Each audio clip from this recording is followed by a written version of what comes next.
Mm. So join me with the Mangalacharan and the Guru Pranam mantra.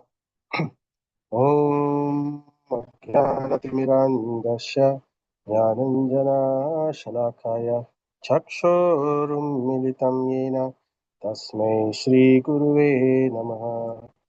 Sri Chaitanya Manobishtam Stapitam Yena Bhutale Swayam Rupa Gadamayam Dadati Swapadantikam Vandeham Shri Guru Shri Yuta Padakamalam Shri Gurun Vaishnavamscha Shri Rupam Sagrajadam Sahagana Raghunathan Tam Sajivam Sadvaitam Savadutam Parijana Sahitam Krishna Chaitanya Devam Shri Radha Krishna Padan Sahagana Lalita Shri Vishakhanvitamscha हे कृष्णा करुणा सिंधु दीनबंधु जगतपते गोपीशा गोपिका कांता राधा कांता नमोस्तुते जयतं शरतो पंगोर्ममा मंदा मतिर्गति मत्सर्वस्वभारम्भोजो राधा मदन मोहनो दिव्याद्वृन्दारण्यो कल्पद्रुमदः श्रीमद्रत्नागदो सिंहासनोऽस्तौ श्रीमन् राधा श्रीलगोविन्ददेवौ प्रस्तालिभिः सेव्यमानो स्मरामि श्रीमन्रासारसारम्भी वंशिवातास्ततस्थितः कर्षन् वेणुसनर्गोपीर्गोपीनाथा श्रियस्तु नः तप्तकाञ्चन गौराङ्गे राधे वृन्दावनेश्वरि वृषभानुसुते देवी प्रणमामि हरिप्रिये जय श्री कृष्ण चैतन्य प्रभु नित्यानंद श्री अद्वैत गदाधर श्रीवासादि गौरभक्तवृंद हरे कृष्णा कृष्णा कृष्णा हरे हरे हरे राम राम राम हरे हरे हरे कृष्णा कृष्णा कृष्णा हरे राम राम राम हरे हरे हरे कृष्णा कृष्णा कृष्णा हरे राम राम राम हरे हरे नमः ओम विष्णुपादाय कृष्णपृष्ठाय भूतले श्रीमते भक्तिवेदांत स्वामी निति नामिने नमस्ते सारस्वती देवी गौरवाणी प्रचारिणे निर्विशेष शून्यवादी पाश्चात्याधीशतारिणे नारायणं नमस्कृत्यं नरं चैव नरोत्तमं देवीं सरस्वतीं व्यासं ततो जयमुदीरये नष्टप्रायेषु अभद्रेषु नित्यं भागवतसेवया भागवती उत्तमश्लोके भक्तिर्भवति नस्तकी. By regular attendance in classes on the Bhagavatam and by rendering of service to the pure devotee, all that is troublesome to the heart is almost completely destroyed, and loving service unto the personality of Godhead, who is praised with transcendental songs, is established as an irrevocable fact. निगमकल्पतरोर्गलितं फलं सुखमुखारमृतद्राव्यसंयुतं पिबतभागवतं रसमानन्दं मुहुरहो रसिका पूर्वावतः कृष्णाय वासुदेवाय देवकीनन्दनाय च नन्दगोपकुमाराय गोविन्दाय नमो नमः नमः पङ्कजनाभाय नमः पङ्कजमालिने नमः पङ्कजनेत्राय नमस्ते पङ्कजाङ्घ्रिये त्वयि मे आनन्दविषया मतिर्मधुपति आसकृत् रतिम् उद्वहत् अदा गङ्गे भोगम् मुदन्वतिः.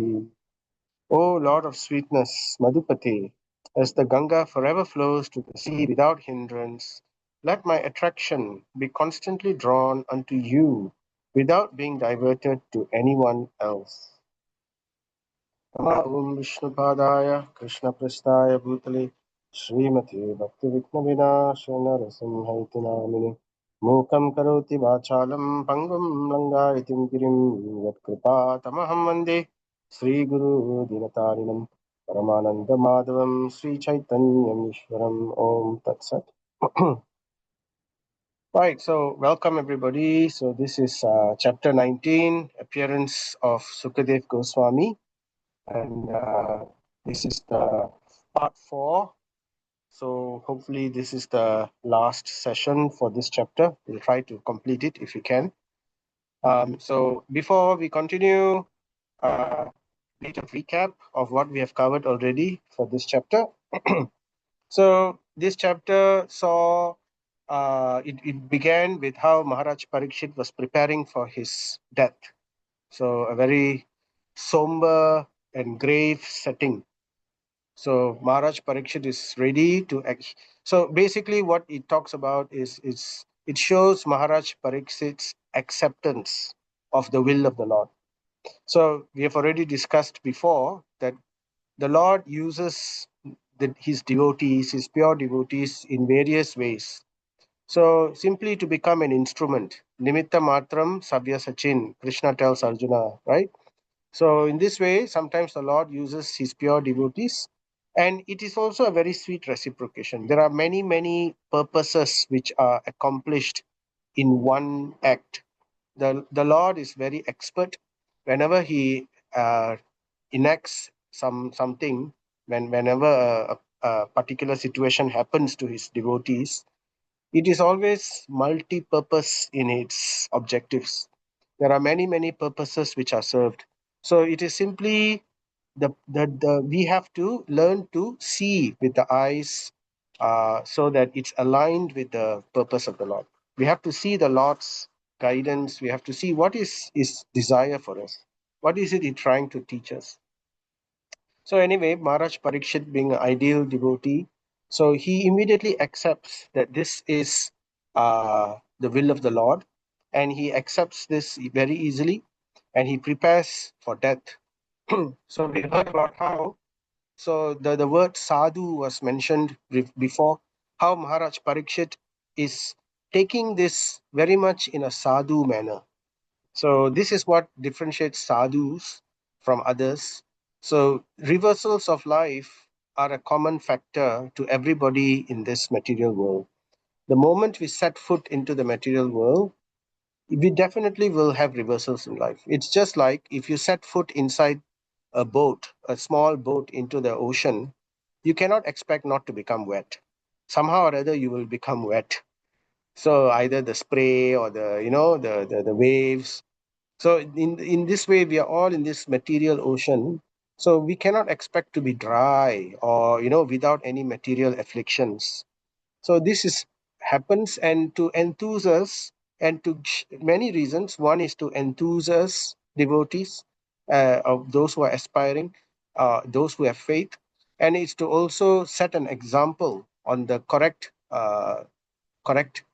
mood and behavior on how we should also model after.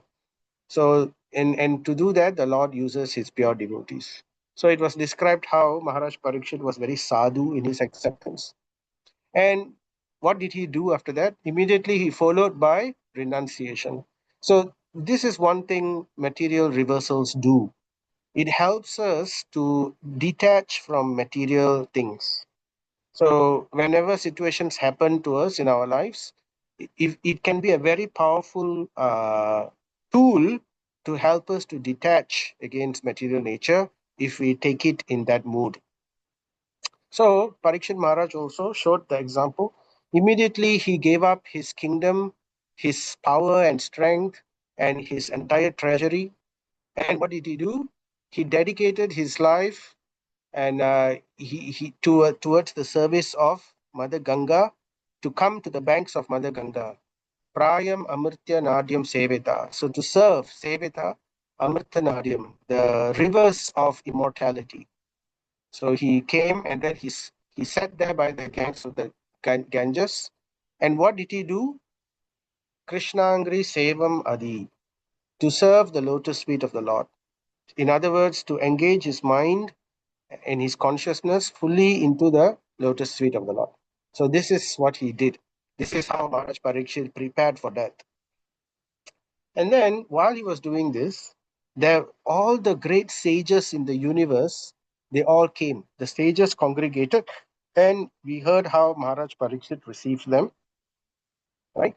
So, and Maharaj Parikshit, so these are the some of the points which we covered previously. So Maha Anubhava Munaya. So these sages who came, they were Maha Anubhava, very greatly experienced and very rich in wisdom, and together with their disciples, Sasisha, and they were verily walking places of pilgrimage. It was described that they are all Tirthani Punanti. They purify the tirthas. They are called tirtha sanctifiers. Tirtha means the holy places of pilgrimage. And these people, the sages, they actually go and purify those places of pilgrimage, the tirthas. So it is described, yes, tirthas are very purifying. So especially in Kali Yuga and all, a lot of sinful people, we go, everyone goes there and we bathe there and things like that, and we dump our sins in those places. So the benedictions and the blessings given to those holy places of pilgrimage, of course, they are very purifying by themselves, but still, millions and millions of people come there with millions and millions of sins. So the Lord, out of fear, all the holy places of pilgrimage, they prayed to the Lord. And the Lord blessed them and said, "Do not fear. My devotees who are at my lotus feet, they will come and they will purify you, and they will take shelter in your tirtha, and they will purify you simply by their presence." How do they do that? Because they carry my lotus feet in their hearts, right? Yoginam api, in chapter 6, right? There is a verse. Yoginam api sarvesham madgatinantaratmanaha. The greatest yogi is the yogi who is always thinking of me. I am in him and he is in me, and this is the highest of all. So therefore, they are together. They are very united in this. That's the meaning of yoga. Yoga means to unite. So the devotee, the most intimately united with the Lord, is the bhakti yogi. So therefore, where the bhakti yogi comes, the Lord is also always already there. So that's why the bhakta is also called Bhagavat. The Lord is also called Bhagavat. The bhakta is also called Bhagavat. And the book which describes the Lord and the devotee is also called Bhagavat. So they're all three Bhagavats. So anyway, so Tirtha Punanti. And then, so who were the people who came? The Munis, Rishis, Deva Rishis, Raja Rishis. So all this from all the different parts of the universe. And particularly it was mentioned Dvaipayana Vyasa.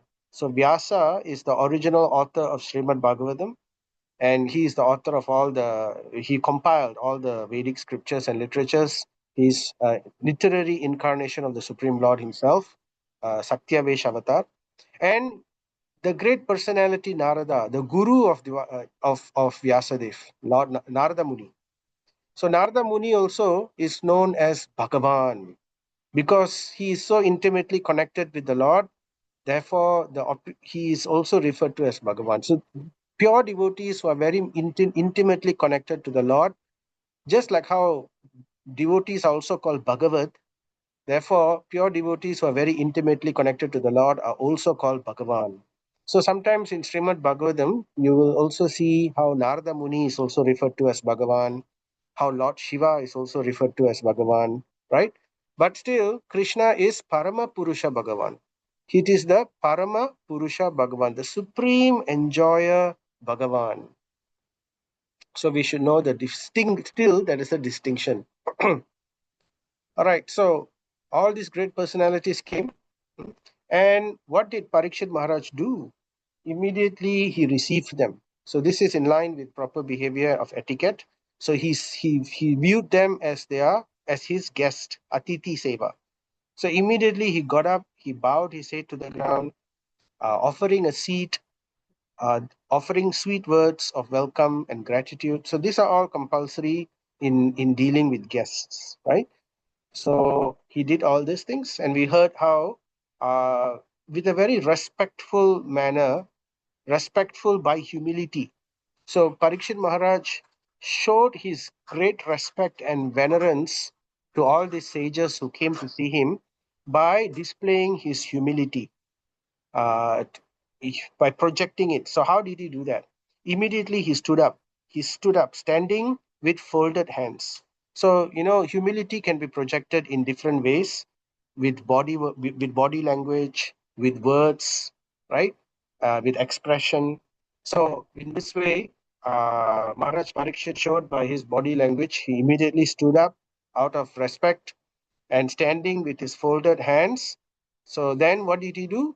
So we've heard before how Maharaj Parikshit was determined to sit by the Ganges and fast till death. So now that the sages have all come, he wanted to reconfirm whether what he's doing is correct. So this is the way of the wise. The wise never do anything on their own. Of course, they make a decision, but they always reconfirm. So in spiritual life, we have the triangle, right? We have the sadhu, guru, and shastra. So whenever we act or take a decision, it should be corroborated by Shastra, it should be supported by sadhus, and it should be also blessed by the Guru. So these three things, they work hand in hand, and they are like our guide. It's called triangulation. So in this way, we don't get bewildered, we don't get deluded. So it's a very deep subject matter. One day we will speak about these three triangle aspect, right? But anyway, so this is what he did. He reconfirmed his decision with this sages and the munis and the rishis, and he begged for their blessings. So and therefore he made a request for them. He requested that kindly please, as I sit here and fast till death, I request that since you all are here, I only ask you to do two things. One is I request this boon that you continuously sing Gayata Vishnu Gataha. That means you continuously narrate or chant the Nama, Rupa, Guna, Leela of Lord Vishnu. So Gayata Vishnu Gataha. The Supreme Lord's names, pastimes, Leela. So that is what he wanted to hear as he was passing away. This is what he wanted. And he also asked for the boon, right? Later we will speak about the boon. He decided to fast Praya Upavite. So Praya Upaviste means to fast until death. And the moment he did this, after saying all this to the sages and taking their blessings and confirmation, immediately flowers were scattered from the heavens upon Parikshit Maharaj, and celestial kettle drums was heard, the dundubi. The dundubi is a celestial kettle drum. It was heard in the sky. Right? So then what he did, so Maharaj Parikshit, he put upon them inquiries. But before he put further inquiries to the sages responded to Maharaj Parikshit first. So the Raja Rishi in Parampara, Pandu to Krishna, so all the Raja Rishis, they were all in different, coming from Parampara. So they were telling you, Parikshit Maharaj, it's not at all astonishing because you are a Raja Rishi yourself. You are a Raja Rishi, a king, a saintly king coming in Parampara, directly from Pandu, coming all the way from Krishna, right? So it is not at all astounding to see you uh, take up such renunciation and adopt such resolve during this period of your life. So we have already spoken. Uh, Maharaj Parikshit, his renunciation is actually very, very amazing because people say it's not easy to renounce when you are in the top of the game, right? Like when somebody is the best in something in their life, when they are at their peak, the very peak of their career or their power or their wealth or whatever it is, for them to give it up, it becomes very difficult.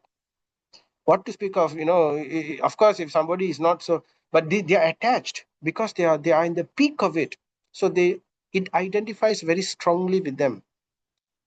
So therefore, but Parikshit Maharaj is not ordinary king. He was a great king, one of the greatest kings, and the kingdom of earth was so opulent that even the heavenly planets, denizens, they were all looking at the earth and marveling at the beauty and fortune of the earth compared to the heavenly planets. So Maharaj Parikshit, just to give a scope of to the extent of his dominion was so wonderful and so great, and yet he was able to just renounce everything just like that, from everything to nothing, from emperor of the world and envy of the three planetary systems to nothing, to just give up everything. So, but the sages are saying we are not at all astonished to see that you renounce like this, and the resolve that he had taken to fast 7 days until death, right? So, and what a death he was facing, to be bitten by a terribly poisonous creature, a horrible monster, a takshaka. So completely fearless. So they were saying to him, it's not at all astounding that you do like this. Why? Because they could understand that he was driven by a higher taste. How is it possible that someone can renounce material things? It is, we can renounce dryly, but unless we become attached to something higher, that renunciation becomes temporary. For a moment, it's called Bhoga Tyaga. Sometimes when we eat a lot of food, we feel like, "Ayo, okay, I'm not going to eat anything again for the next 1, 2 days." We say like that because we are so full and we're so disgusted. So this is called Tyaga, temporary, right? But after some time again, oh, yes, yes, I think I should eat again. So the Bhoga again. So Bhoga Tyaga, Bhoga Tyaga, Bhoga Tyaga. So it goes on. But if somebody is attached to a higher taste, then that renunciation becomes steady. So just like if somebody is interested in eating something, uh, instead of saying don't eat anything, he says stop eating meat and I give you first very nice prasadam. So in this way, they can easily renounce meat and they can accept prasadam, and because they developed a higher taste. So that's the point here. So it's described here. Bhagavat Parshva Kamaha. They could understand that Parikshit Maharaj was Kamaha. He was lusting after the association of Lord Krishna. Bhagavat Parshva. The Parshva means association. Kama means lusting, desiring greatly after the association of the Supreme Lord. So he saw death as this is the will of the Lord. Maybe at the time of death, I will have a chance to finally see my dear Lord. Because Parikshit Maharaj has been searching his entire life for the Lord. And he was thinking, aha, finally, at least death has now overtaken me. The Supreme Lord, in the form of destiny, has overtaken my life. So, in this way, he thought he could meet the Lord. So he was so attached to that. So that's why he could, easily renounce all this material nature, everything else, the wealth, kingdom, everything was nothing for him. He could easily do this. So that is the secret of devotional service, right? The verse in Nectar of Devotion, Prapachikantaya Buddhya, I forgot the full verse. So anyway, that verse, it says that the full renunciation, the real renunciation is not simply giving up all material things. It is to use them in the service of the Lord. And it can be done only when we develop a higher taste. So this is what the point was. The sages could understand this. They could understand this about Parikshit Maharaj.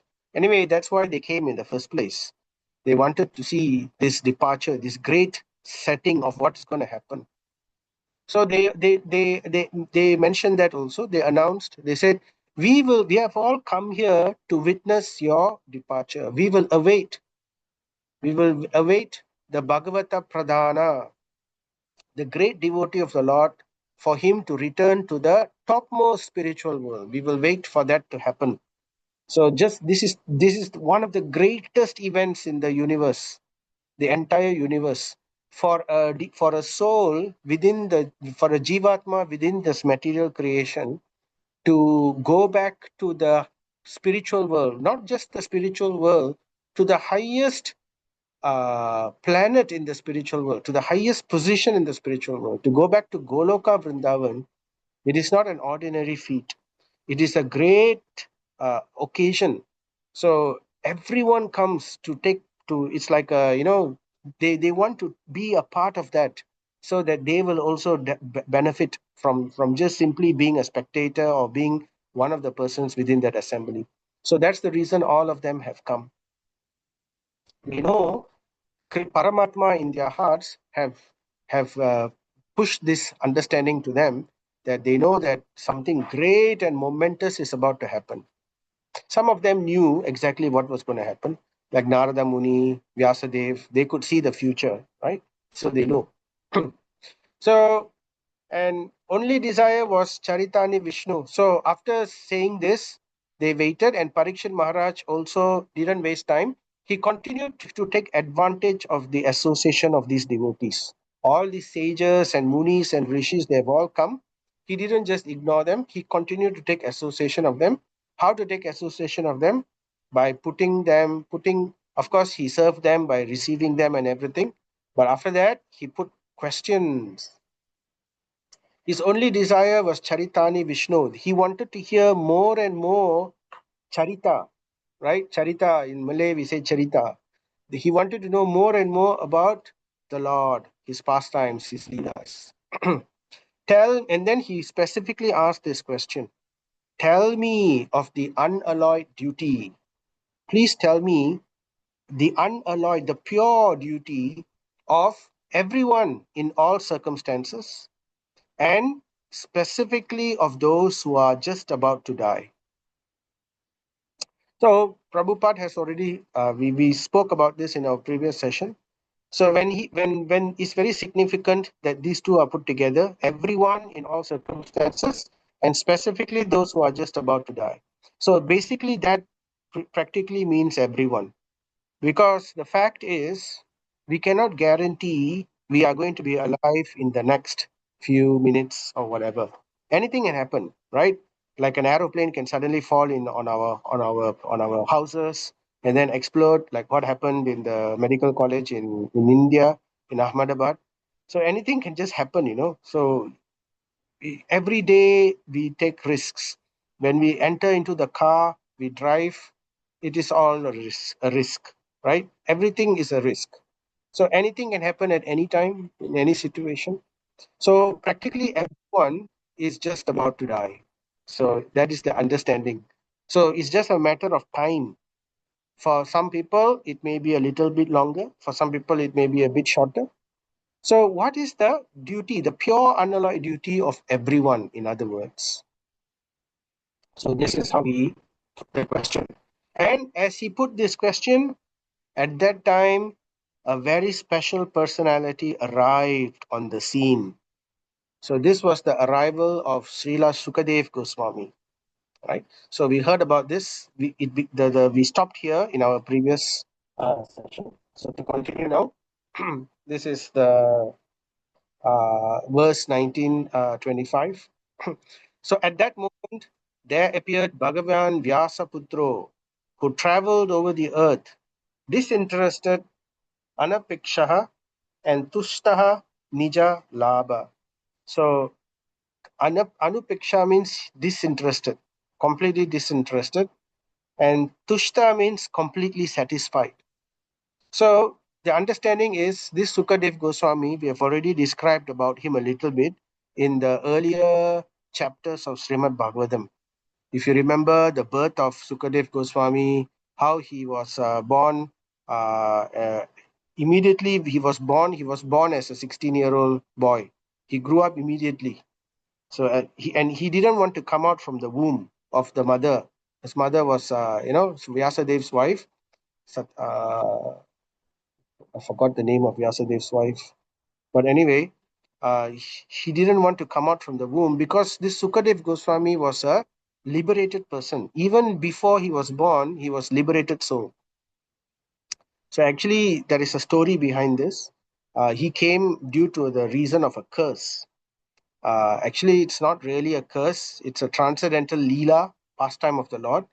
But Sukadeva Goswami, when he came, he was in the womb itself, he was already liberated. But and when he was born, so he already heard all the Vedas, he already know the conclusion of the Vedas. He was Brahman realized. And then as soon as he was born, he immediately grew up and he left his home. And when he left his home, his father Vyasadeva was going after him and calling him back. Hey, come back, come back. So, but Sukadeva Goswami was completely disinterested. He was not bothered about anything else because he understood the Supreme Brahman and he didn't want anything else. But Vyasadeva went after him and called him back and convinced him, even though you are liberated, right? I want you to hear the Srimad Bhagavatam. This Srimad Bhagavatam will attract even you. So that's why, the verse Nigama Kalpataror Galitam Phalam Sukha Mukad Amrita Dravya Samyutam Pibata Bhagavatam Rasam Alayam Muhuraho Rasika Bhuvi Bhavakaha. So Rasam Alayam, this Bhagavatam is so tasteful that Bhuvi Bhavakaha. Muhur Aho Rasika Bhuvi Bhavakaha. It can attract even those who are liberated. Even people who are liberated, they will be attracted by this Srimad Bhagavatam. So after hearing this Srimad Bhagavatam, Sukadev Goswami became even more perfect. So, he became Bhagavan realized. So Brahman realization is the first level of spiritual truth, but there is higher levels to it. Brahman, second level is Paramatma realization, and this is achieved by the yogis who meditate on the Paramatma. And the final realization is Bhagavan realization, to understand that the Supreme Lord and his pastimes and our relationship, to relish the beautiful relationship between the Supreme Lord, right? Because Brahman is just light. You cannot associate with light. You can't have interactions. You can't exchange past mellows. You can't express your love. It's just that understanding that we are all there. Right? So whereas Bhagavan is that personality. So anyway, after hearing this, Sukadev Goswami became very, very exalted. And after that, he was wandering all over the world. So as he was wandering, he came across this scene at the banks of the Ganges, where Parikshit Maharaj was seated with all the sages from all over the universe. So at that moment, there appeared Bhagavan Vyasa Putro. So again, the word Bhagavan is used to describe Sukadev Goswami, who's Vyasa Putra, who traveled over the earth, disinterested and tushta, completely satisfied. He was not disturbed in any way, right? And he did not manifest any symptoms of belongings to any social order or status of life. So that's why he was completely liberated and he was behaving like an avadut. Avadut means like a madman, a transcendental madman. So because he did not identify himself with this body, so this body meant nothing to him. He was completely in Brahman realization, absorbed in that. And after hearing the Bhagavatam, he was absorbed in the mellows of transcendental nature. He was completely, aloof to material considerations. So he did not manifest any symptoms of belonging to any social order like the Varnas, He didn't identify himself as a Brahmana or a Kshatriya or a Vaishya or a Shudra. He didn't identify himself as a sannyasi or a Grihastha or a Brahmacharya or a Vanaprastha. He was transcendental beyond all these bodily designations. So Prabhupada says, the formal process of initiation are necessary for those who are expected to reach the stage of complete liberation. But Sri Sukadev Goswami was already in that status by the grace of his father.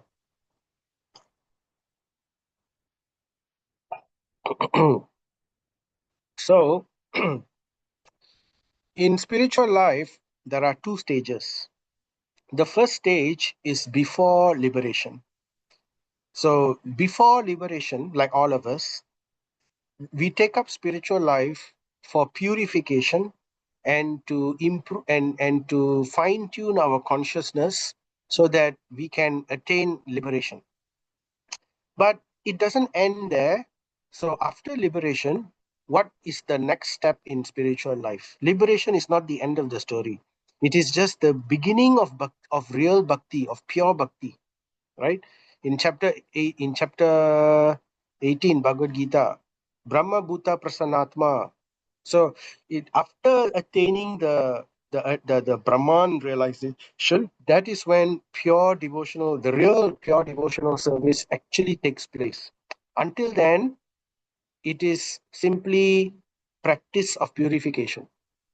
Krishna directly accepts our service after the point of liberation.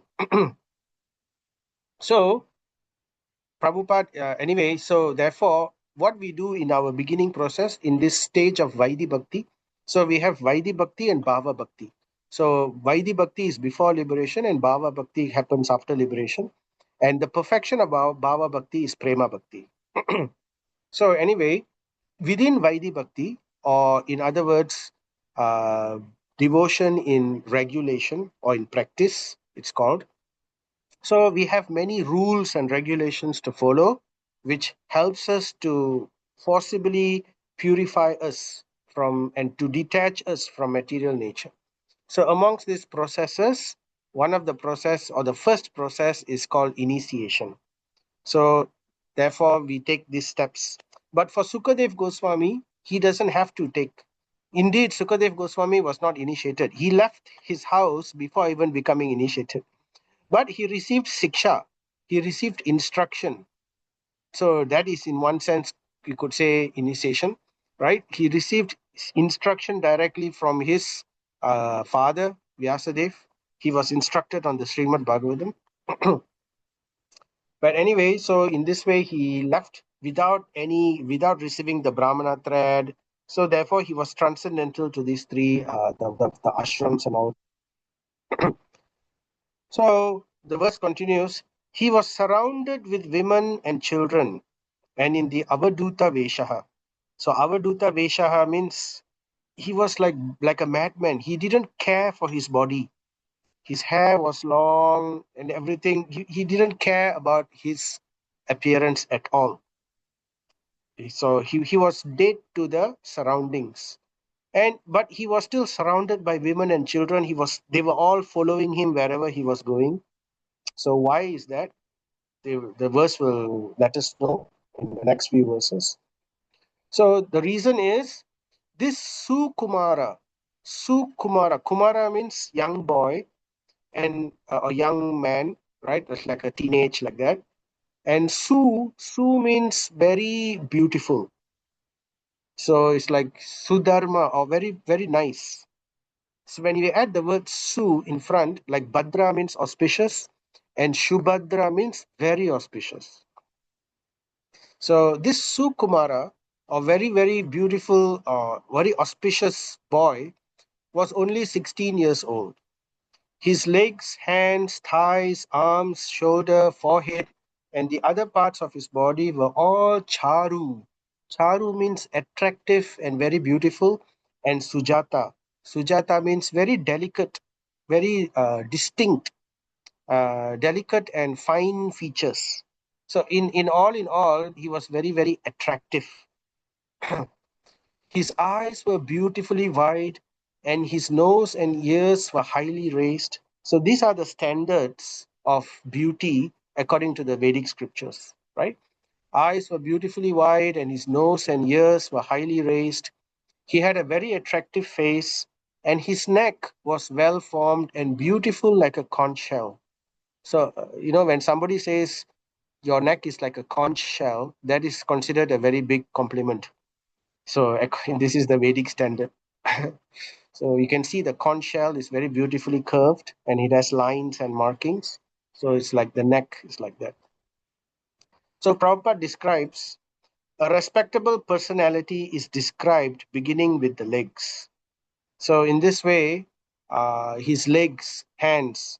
So normally when we describe a great personality, like in the Lord, for example, when we are going to describe talking about the Lord, we start by his lotus feet.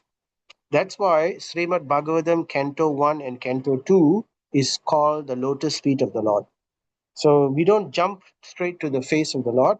We go from the feet all the way step by step up. So So this is the way to meditate upon the Lord. It is also the way to describe great personalities and the Lord. And then Prabhupada continues, a person is honored for his achievements and not for his advanced age. So this is a boy, Kumara, and he's only 16 years old. And yet, he is going to be received in such a, later we will hear how wonderfully he will be received and how, so it's not the age that matters, no, it is the achievement. So even though he was actually very young, less than a few days old, probably, because as I said, he didn't grow up immediately. He was 16 years old as soon as he was born. He had that he grew up immediately on the spot. So age wasn't really a matter because he was Brahman realized and he had already heard the Srimad Bhagavatam and he was full of transcendental spiritual potency. So age was something as paltry and material like age was not really a consideration. So usually in material etiquette, respect is accorded in at different levels. So the first level of respect is given to someone who's elder. So anyone who's elder to us, irrespective of whatever they are, we give respect for that elderness. So that is there. But if somebody is learned, or sorry, if somebody is very very wealthy, or somebody is in a position of authority, like power, like if somebody is appointed as, say for example, a temple president, or somebody is appointed as it's like a person of authority, or someone who's extremely affluent in the material world, like a Dato or a Dato Sri or a great personality lah. Somebody. So even though he is younger, that person is younger, still that takes precedence. The achievement of that person takes precedence over the age in terms of respect. So between two people, one who is elder and one who is younger but achieved had great achievements, the person of great achievements has a higher level of respect. So that is the next level. That is the social etiquette, material social etiquette. And then, but even higher than that is one who has attained knowledge. So one who is knowledgeable, particularly transcendental knowledge, so then they are accorded even higher respect. But even higher than that is one who has realized his knowledge, one who has really renounced. You can see one, there are people who speak knowledge, and there are people who act that knowledge, who behave in such a way that simply by their behavior they inspire people. So that such a person is understood to have realized his knowledge. So he is given the highest respect. So jnana, vijnana. Vijnana is realized transcendental knowledge. So in this way, there are different levels of respect accorded. So Prabhupada makes this statement here. Person is honored for his achievements and not for advanced age alone. A person can be older by experience and not by age. Why is this the case? Because you may have people who are elderly, but they are not necessarily, their experience may be as rich, right? They may not have achieved the same realizations. So just like a tree can be older than us. A tree can live up to 500 years, right? But that is not much in terms of realization. A tree is considered to be in the mode of ignorance. The soul, which is inside the tree, the body of a tree, he can't do anything. There's nothing he can do or achieve. So he's bound by that kind. So where else? But he lives for 500 years. So better a brief moment of life of self-realization than to live hundreds of years without attaining self-realization or Vedic wisdom. So this is the point Prabhupada is mentioning. And then the description, it continues in the verse. His collarbone was fleshy, his chest broad and thick, his navel deep and his abdomen beautifully striped. His arms were long and curly hair was strewn over his beautiful face. So, this is a description of great personalities or very, very special personalities, extremely special personalities. So, you will see that even the Lord, especially the Lord, he's Uttama Shloka. So, the Lord is also described in this way. This is exactly almost identical to the description of Lord Ramachandra. So, Lord Ramachandra is described as exceedingly beautiful. And of course, Lord Krishna was also described in this same way. So, great personalities usually have similar types of feature. This is called the science of physiognomy. If you read the Garuda Purana, in the Garuda Purana, they have the science of physiognomy. The science of physiognomy will tell how to identify a great personality simply by looking at the features of the body and summing it up. So there is a complex thing. It's you don't come to a conclusion just by looking at one thing. You have to add up all the different features, and then that will point to a conclusion that this is a great personality. That's called physiognomy. That science is quite lost now, but it's there in the scriptures here and there. In the Garuda Purana, it's described to some extent, but not to a large extent. So anyway, so this is describing that this person, Sukadeva Goswami, is a great personality. And he was Dig Ambaram because he was Avaduta, behaving like a transcendental madman. So he was Dig Ambaram. Dig Ambaram means dressed. How was he dressed? He was dressed in the 10 directions. Dig means the 10 directions. So what does Digambaram means? What does it mean by dressed in the 10 directions? That means he wasn't wearing anything else other than the 10 directions.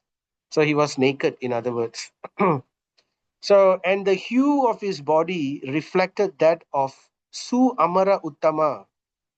The word Su. Su means extremely beautiful, and Amara Uttama. Amara means those who are immortal, or in other words, those who are the divine personalities. And amongst those who are immortal and amongst those who are divine, who is Uttama?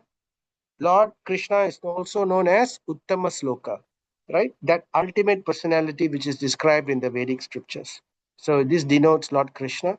So his skin color was similar to that of Lord Krishna. It is described like that. Shama, very blackish, bluish, like this, like the color of the night sky or the color of the fresh rain cloud. It's not. It doesn't do justice to just say those. It's just a very pale description that we can possibly come to describe the real beauty of the Lord's skin. So anyway, he was Shamam. So therefore, this is the color of the Lord, Shamam. So Shama sometimes is translated as black or blackish blue, but as I said, it doesn't do justice. It is a very transcendental color which we cannot imagine. And the closest we can imagine is when we look at the night sky. The entire sky, or even the day sky, why is the sky blue? The sky is blue because it it very distantly reflects the hue which is coming from the Lord's body. So it has different shades of blue. Of course, there is sunlight which which casts a material light which deflects, which diffuses the real transcendental color of the Lord. So, and without the sun, you can see to some extent the night blue color of the Lord. But even that doesn't begin to describe. So anyway, he was Shamam and very beautiful due to his youth, just like the Supreme Lord also. 16 years old, Navakishore. He is Navakishore, that means eternally youthful, right? Because of the glamour of his body and his attractive smiles, he was Striyam Manojam. So this is the reason why he was completely attractive to everyone. So, and amongst everyone, there are men, children, and women. So men will usually not follow, will not drop everything and go after a person, whereas women were completely entranced by the beauty of this boy. So that's why Strinam. Strinam means ladies. So it completely captivated the mind of all the ladies who saw him. So they were all following him, and together, even with their children or with small children, they were also completely captivated by the beauty of this person, and they were all following him everywhere.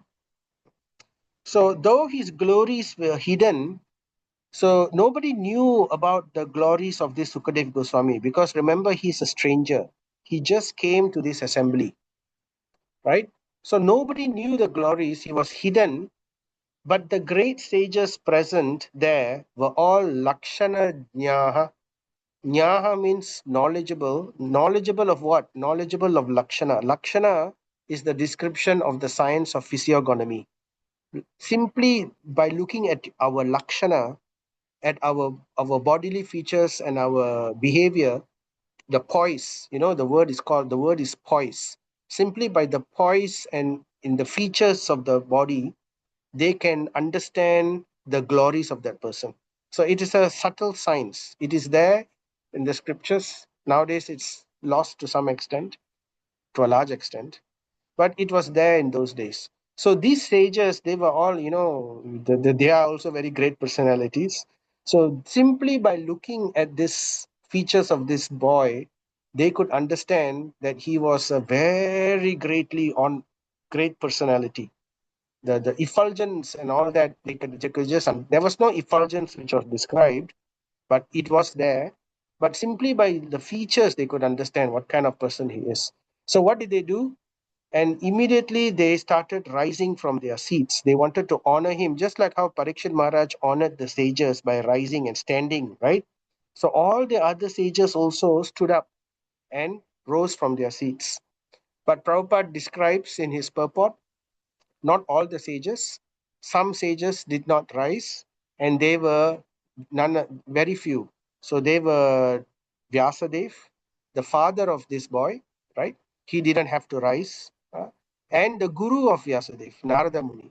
So he also didn't have to rise. So other than him, everyone else rose from their seats to receive this great personality.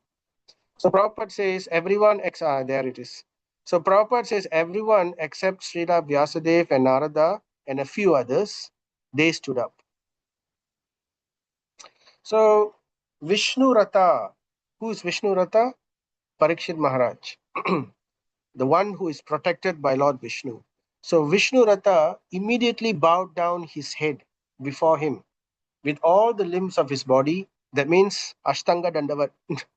That's Ashtanga Dandavat means is to completely lie flat on the floor, right?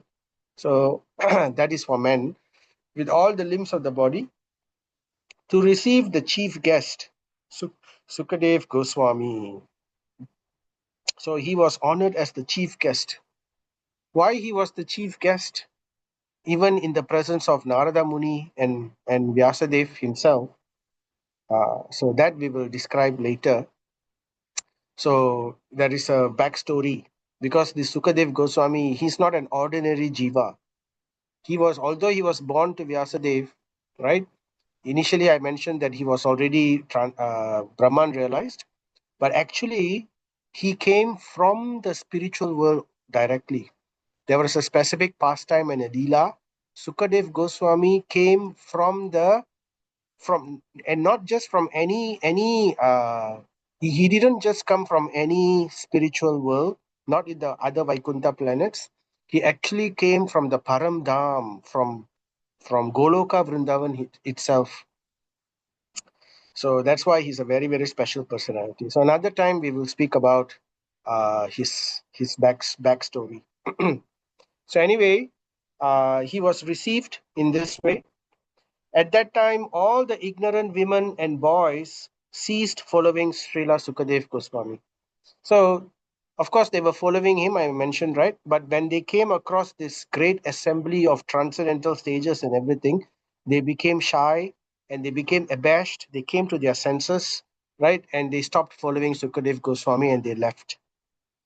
So Prabhupada comments, so struck with wonder and fear, so they retired from their frivolous activities and everything was full of gravity and calm. So they left.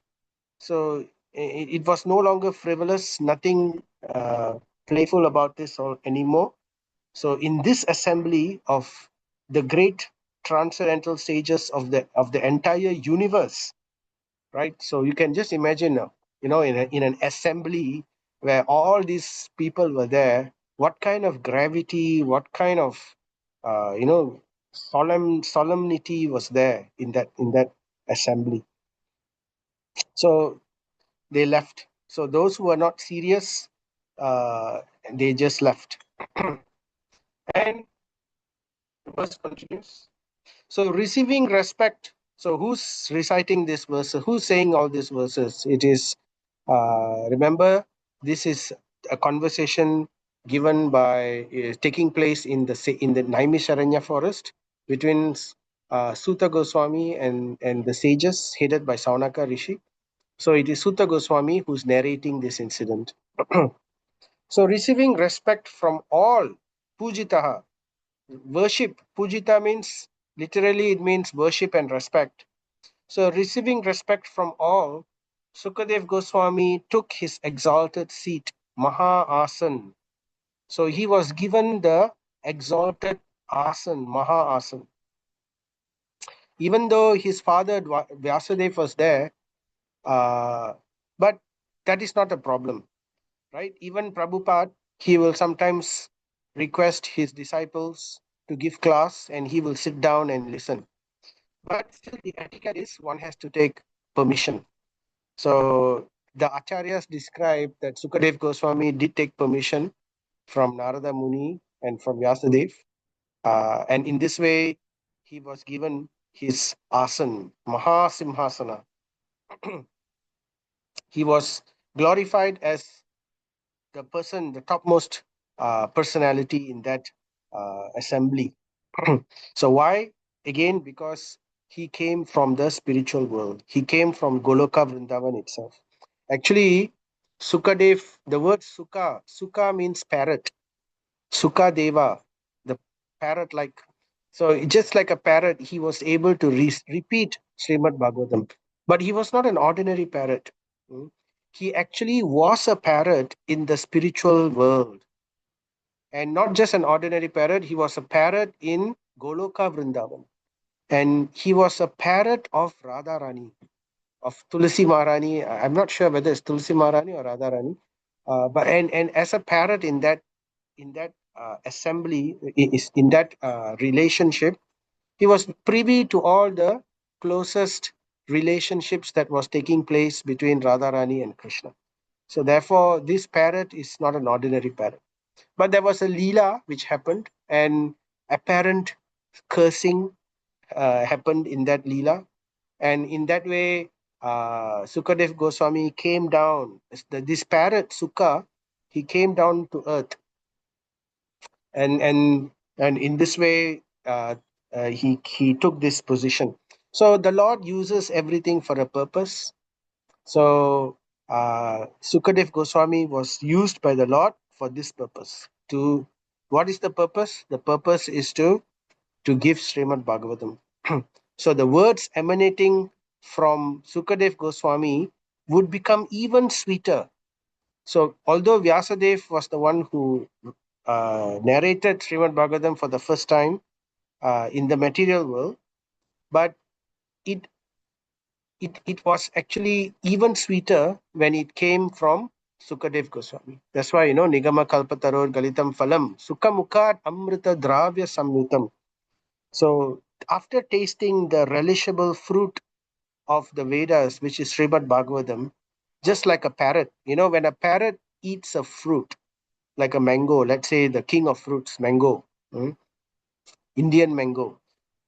So when we have mangoes, it's described in Vedic scriptures that when a parrot bites the mango, when it eats the mango, actually the mango becomes even sweeter. Somehow the saliva of the parrot it acts in such a way to the fruit. There's some kind of chemical which makes the mango even sweeter. So between two ripe mangoes, one ripe mango and one ripe mango tasted by a parrot, it's described that the one which is tasted by the parrot is even sweeter. So in the same way, Bhagavatam tastes even sweeter when it's coming out from the mouth of Sukadeva Goswami. So therefore, this is the reason the Lord arranged it in this way. So receiving respect from all, Sukadeva Goswami took his exalted seat. So Sukadeva Goswami, also described here as Bhagavan, was then surrounded by Mahan Mahiyasam, Brahma Rishi, Raja Rishi, Deva Rishi, Sangai. Mahan means great, Mahiyasam means the greatest.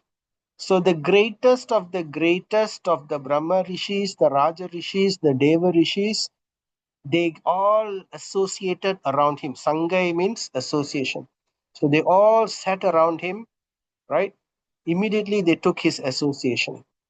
Just as the moon is surrounded by stars, planets, and other heavenly bodies, right? In this way, Sukadev Goswami's presence was gorgeous and he was respected by all. So, when one of the most beautiful things to see in the material world is the sight of the full moon surrounded by stars. Nowadays, we don't see stars already, and even the moon we hardly see much. But if you go to like a village or in a countryside, sometimes because there's a lot of pollution, you can't really see the night sky. But if you see the bright full moon surrounded by a network of stars, that sight is very beautiful. So it's called stargazing, right? So people used to just lie down on their backs when they go camping or whatever, they just look at the stars because it's very beautiful. So in this way, this was how it was.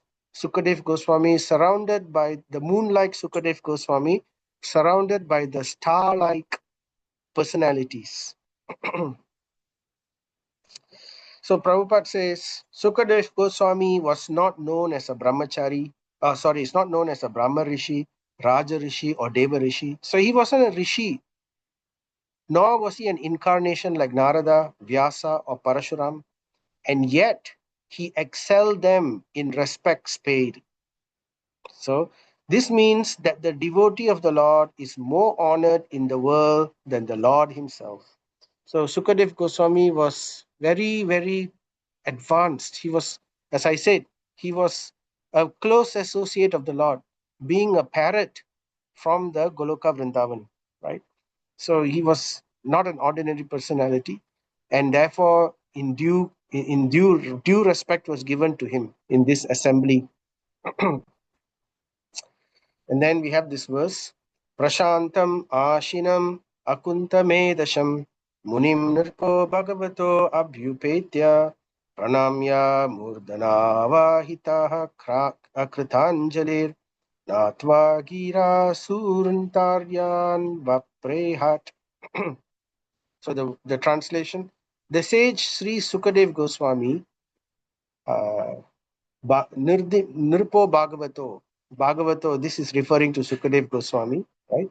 Sat perfectly pacified, Prashantam, completely pacified, intelligent, Ashinam, and ready to answer any question without hesitation. The great devotee Maharaj Parikshit approached him. So this is the moment the entire yuga and the entire yuga cycle has been awaiting for the advent of this conjunction between a disciple and a guru. So one who is inquiring and one who is giving the answers. So this is the relationship of the disciple and the guru.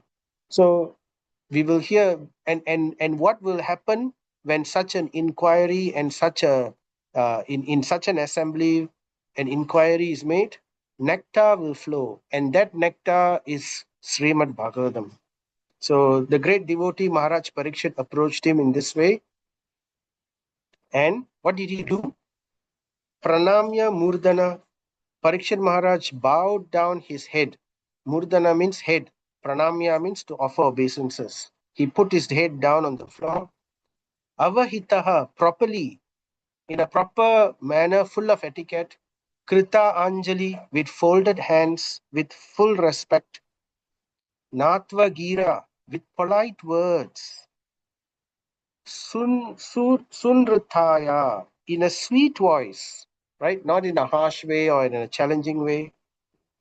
Anvaprichat, in quiet. So this is the expansion of the Trinarapi Sunichena Tarurapi Sahisnuna. Sorry, not that verse. Tadvidi Pranipatena Pariprasnena Sevaya Upadekshanti Te Jnanam Jnaninas Tattva Darshinaha. This is the expansion of the meaning of that verse, right? Tadvidi Pranipatena. One needs to approach a spiritual master. How does one approach? So here it is described, right? Very nicely, right? He approached him, bowing his head properly with folded hands, with polite words, in a sweet voice, right? Pariprasnena sevaya. In this way, inquired. Upadekshanti te jnanam. So in this way, he inquired about the transcendental aspects. So Prabhupada says, there is no necessity of approaching a spiritual master unless one is in need of solving the problems of life, right? The ultimate problems of life. What are the problems of life? Problems of life means birth, disease, old age, and death. To stop this cycle of samsara. So there is no necessity of approaching a spiritual master unless one is in need of solving the problems of life.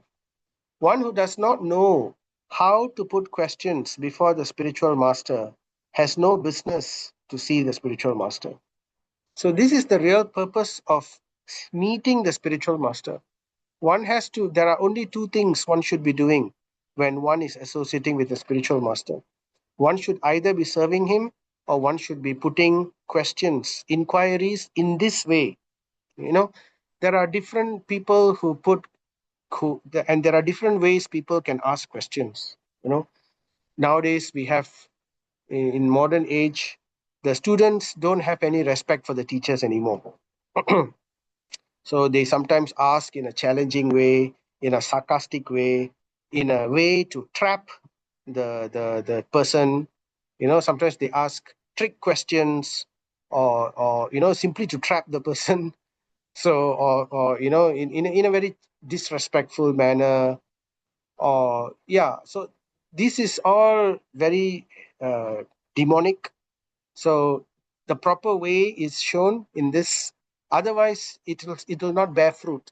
So this is the conjunction, this is the sambandha that needs to be formed in order for the flow of knowledge, in order for the flow not only of knowledge, this flow of blessings.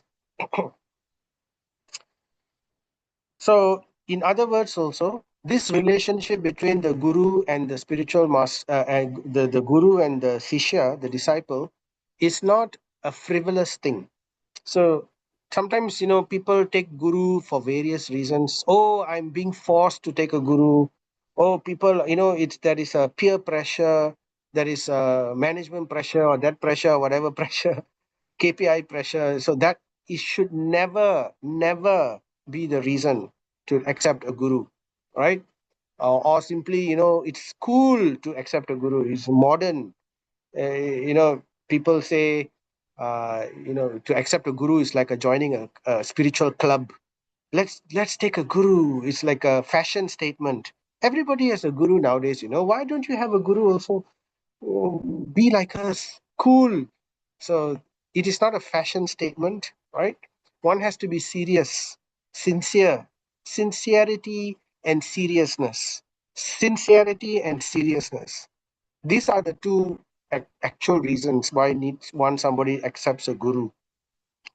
Prabhupada describes in many ways. One who accepts a guru, he is done with material life. He wants a solution, right?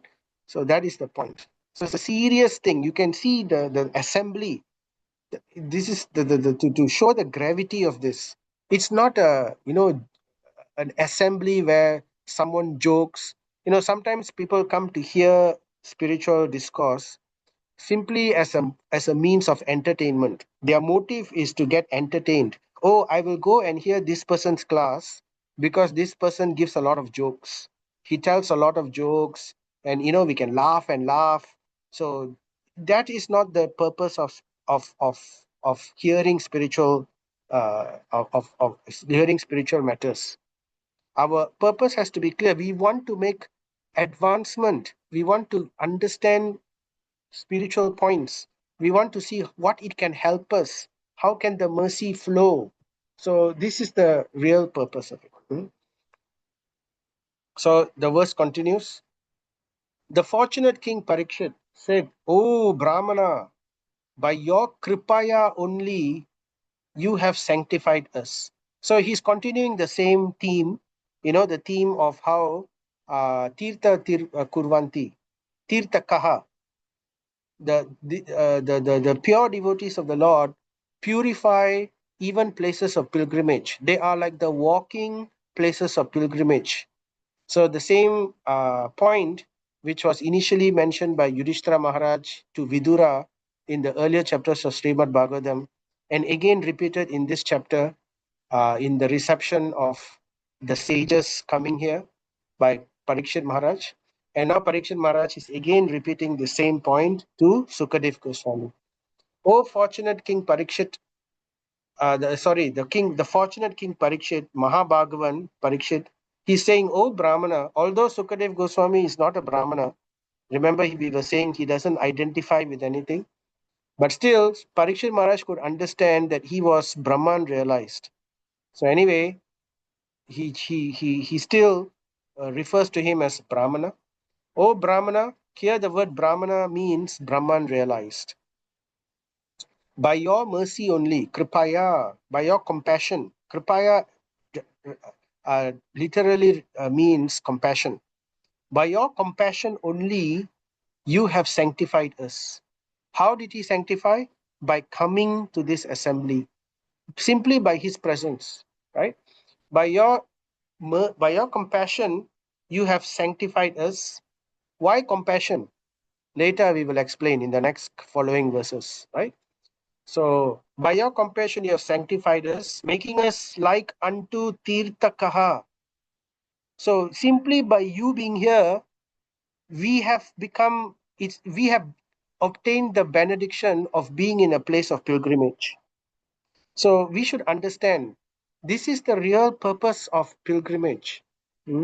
Sometimes we take so much of trouble to buy airplane tickets, to book a transit and all that, to go to places of pilgrimage, but we don't take the trouble to come and hear from wonderful devotees of the Lord when they come to our temple or when they come to some program, right? So it is really the other way around. We in fact go to these places of pilgrimage. Of course, the places of pilgrimage are very wonderful themselves, but they cannot compare to the presence of a pure devotee of the Lord. So when there is a pure devotee of the Lord present, right, that makes the place of pilgrimage even greater. So we should take all opportunities to hear and to serve and to hear and to serve and to hear. So these two things we should always be doing back and back to back whenever we come across great personalities. How do we serve? There are different ways of serving. Simply by hearing them, we are serving them. If we cannot serve them in other ways, simply by sitting there, by coming there, and by hearing what they are saying, so that is also service. So anyway, this is the very beautiful, nicely said over here. By your compassion, you have sanctified us, making us like unto places of pilgrimage, all by your presence here. as Atiti Rupena, as a guest. You have come here in the form of a guest. You have taken the form of a guest and just by being our guest, you have sanctified us. By your compassion, we who are Shatra Bandhavas means unworthy royalty or friends of royalty. He's referring to himself, right? Shatra Bandhavas. So basically, he's taking a very humble position that I am just a friend of royalty. He's not even royalty now because he has given up his kingdom. He has given up his duty as a Kshatriya. So therefore, he is referring to himself as a friend of royalty, which is a lower stage. Just like how we have Dvija Bandhu, friend of a Brahmana. Remember how Ashwatthama was referred to as Dvija Bandhu? Simply a friend of a Brahmana, not a Brahmana, because he did not have the qualities of a Brahmana. So one who is born from Brahmana family or in association with Brahmanas but not having the qualities of a Brahmana is not considered a Brahmana. So in the same way, the Kshatriyas are also seen that way, right? Simply becoming a leader or simply being associating in that form but not having the quality of a Kshatriya, then that person is called a Shatra Bandhava or Kshatriya Bandhu. Unworthy friend of a Kshatriya. So, but Parikshit Maharaj is taking a very humble position. This is again showing us the example of how one should behave in front of great personalities, right? Become eligible to serve the devotee. Simply by your compassion, we who are friends of royalty get the benediction to serve devotees such as you. So why is that the case? Right? It is described in the next verse. Parikshit Maharaj will say this verse. This is Parikshit Maharaj speaking the verse. Yesham samsmaranat pumsham sadhyah sudhyanti vaigraha kim punardarshana sparsa ada sauchasanadivihi. Simply by our remembering you, our houses become instantly sanctified. And what to speak of seeing you, touching you, washing your holy feet, and offering you a seat in our home. So, all these opportunities of service are given to us simply by your compassion. And what is that compassion? That compassion that you, who are eternally liberated, who have no need of anything, you are taking this position as if you need something, and you are coming and begging at the door of the householders. So this is the mood of the mendicants, the sages, just like the six Goswamis, right? The six Goswamis, sannyasis and sages, this is what they do. They don't need anything, right? They already renounced everything, but still they come and visit the grahasthas. Apparently, it looks like they are begging for food or begging for whatever, right? But actually, their presence is giving us, who are bound by these material duties, to have an opportunity of serving them. So that is why it's called compassion. So they take a very humble stance. This great personalities, these Maharajas, they take a very humble stance as a beggar, as a mendicant, simply to benefit the householders and the majority population of this world. They don't have to do this. They are already in a transcendental state, but they do this for our benefit. They come for our benefit. So it's not that, oh, here comes the beggar, he has come to beg, or he wants something. No. So that is actually the position of these Babajis and sannyasis and Maharajas, the great devotees. So that's why it's called compassion. So they don't have to do this, you see, but their position is so exalted, but they take a very menial position just to benefit all of us ungrateful people who don't know how to properly treat them and properly benefit from them. So that's how it comes, the pastime of Chaitanya Mahaprabhu. Chaitanya Mahaprabhu ordered Nityananda. Who is Nityananda? Nityananda is Balaram. He's the original expansion of the Lord in the spiritual world. Every other avatar and expansion of the Lord comes from Balaram. Mahavishnu, who created the entire universes, comes from Balaram, right? So this Balaram, he is Nityananda himself, and Chaitanya Mahaprabhu. And what would Nityananda do? Because of the order of Chaitanya Mahaprabhu, Nityananda Prabhu would go to the householders in Bengal, and he will knock at their door. And when they open the door, they will see nothing. The people who open the door, they won't see anybody. Why? Because Nityananda Prabhu is on the floor.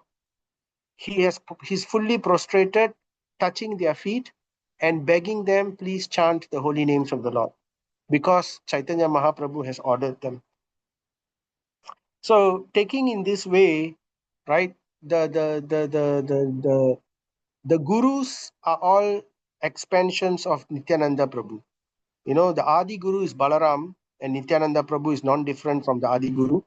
So all the gurus of the in that parampara, we all they all take in the same mood.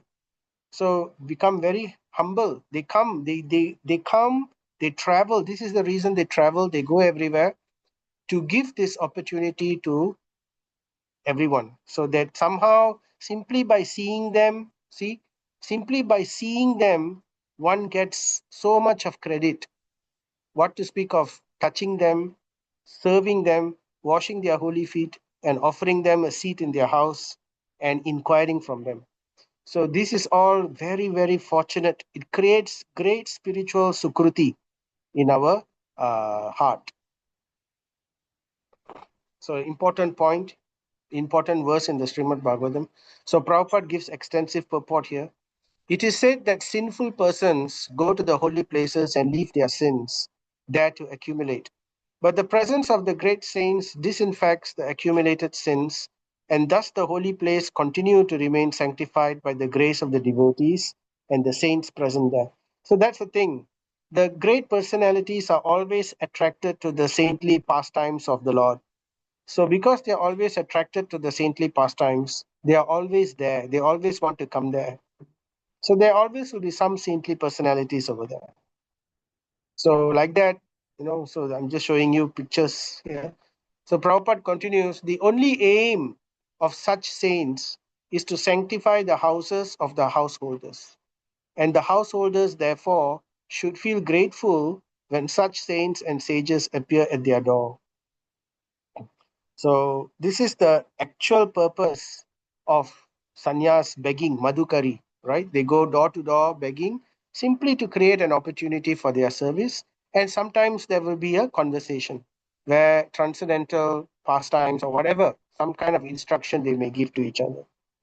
So this is actually the culture of Vedic culture in those days. And then another beautiful verse by Parikshit Maharaj. सानिध्याते महायोगिन पातकानि Mohanty अपि सद्यो नश्यन्ति वैपुंसां विष्णुरिव सूरितराः. Just as the atheist cannot remain in the presence of the personality of Godhead, so also the invulnerable sins of a man are immediately vanquished in your presence, O saint, O great mystic. So this verse is quite clear. Simply by the presence of a pure devotee, all sins around a person in that assembly fly away. Just like when you have lots of birds in a tree, when we clap hands very loudly, all the birds will immediately fly away from the tree. So in the same way, when the pure devotees of the Lord are present, all the sins which is surrounding us will immediately fly away.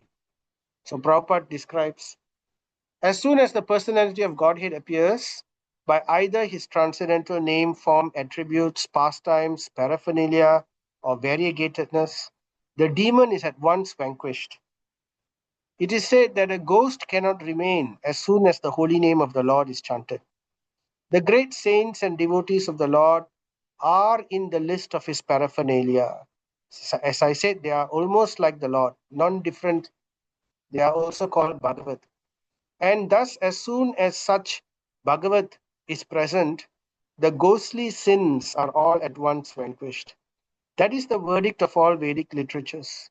One is recommended, therefore, to associate only with saintly devotees so that worldly demons and ghosts cannot exert their sinister influence. So, where the sane person is one who hankers after pure devotees, who prays for the association of pure devotees, and tries to take full advantage of the pure devotees whenever they come. Of course, they are very rare, right? But at the same time, if we pray, if we are sincere, the Lord will reciprocate. Just like how the Lord reciprocated with Parikshit Maharaj. Parikshit Maharaj was sincere and he was, serious in his spiritual life. He wanted to see the Lord. So what did the Lord do? The Lord sent him a guru.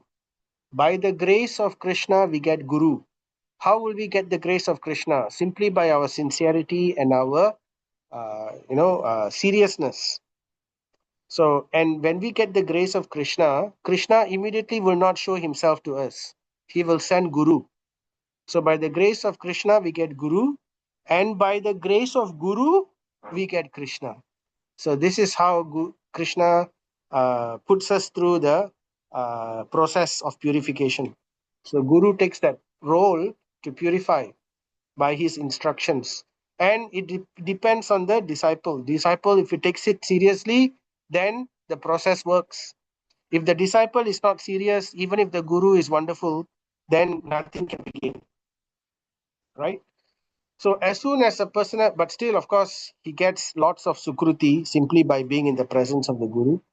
But the real gem is the gem of taking the Guru Mukha Padma Vakya, right? We sing in the song, Guru Mukha Padma Vakya. We must take the words emanating from the lotus mouth of the spiritual master and make that as our life and goal, which is what Prabhupada did, right? So anyway, he's continuing.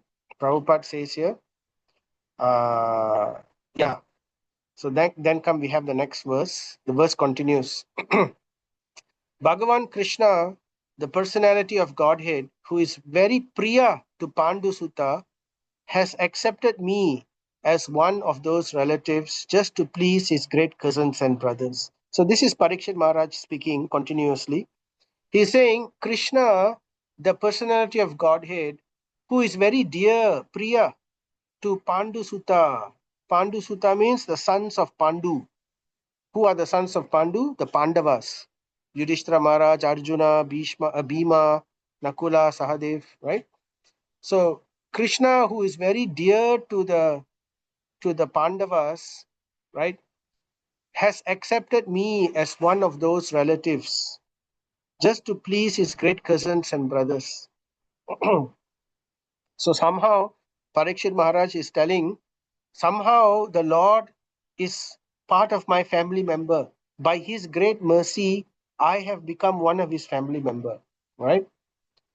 And he has done this just to please his great cousins and brothers. So this is the mercy of the Lord. So Prabhupada gives his purport. Deluded persons have no information that one can render better service to the family by becoming a devotee of the Lord.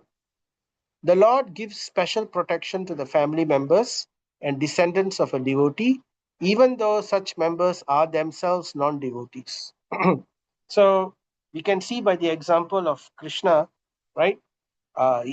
Even though there were some members in his family who were not devotees, like Sishupal, he was also a Vrishni, but still protection was given to Sishupal. Sishupal was given 100 chances. So many offenses Sishupal did, but all those offenses Krishna forgave simply because he was part of his family. So in this way, right, the best thing one can be the best thing one can do to one's family is to become a devotee. Simply by becoming a devotee, we automatically get the protection of the Lord. The Lord's protection expands not only to ourselves, it expands to the entire family and also to the forefathers and to the descendants, according to the level of our sincerity. So, we have pure devotees who are at different levels, right? So, the more we are sincere, to that extent, the Lord reciprocates. But definitely, it is extended to the immediate family. So, we don't have to do anything else. Simply by being a devotee, automatically everything is taken care. The Lord carries what we lack and preserves what we have, right? And ye yata mam prapadyante tam stataiva bhajamyaham. As we reciprocate with the Lord reciprocates in kind with us. So Prabhupada says the Lord is so kind that he gives all protection to the family members of his devotee, and thus the devotee has no need to bother about his family members, even if one leaves such family members aside to discharge devotional service. So just like, we can examples of Draupadi. Draupadi was completely protected by the Lord. The Lord never forsake Draupadi. And here we have the example of lifting of the Govardhan hill. So the Lord did not forsake any of the residents of Vraja. And here it is described that the devotee has no need to bother about his family members, even if one leaves such family members aside to discharge devotional service. So we have to understand this properly, right? So if one is 100% serious in taking up devotional service, even if one leaves the family and takes up sannyas, right, or complete or takes up full devotional service, gives up his material duties to take up 100% spiritual duty, there is no loss. So one does not have to worry. The Lord will automatically look after the family. We don't have to be concerned about it. But that does not mean one prematurely does this. One cannot prematurely do this. One has to do this. It has to come by divine arrangement, right? Or at least by the support of sadhu and guru. By the instruction of sadhu and guru, then it can happen. Otherwise, we cannot whimsically just give up our material duties. Sometimes that happens a lot in spiritual life. People think, oh, now I have become initiated, I've become devotee. Now I don't have to bother about my family, I don't have to bother about my material duties. I can just, but at the same time, they are not 100% serious in spiritual life. It's not that they are, they are not 100% sincere or 100% serious. So then they still have to balance both.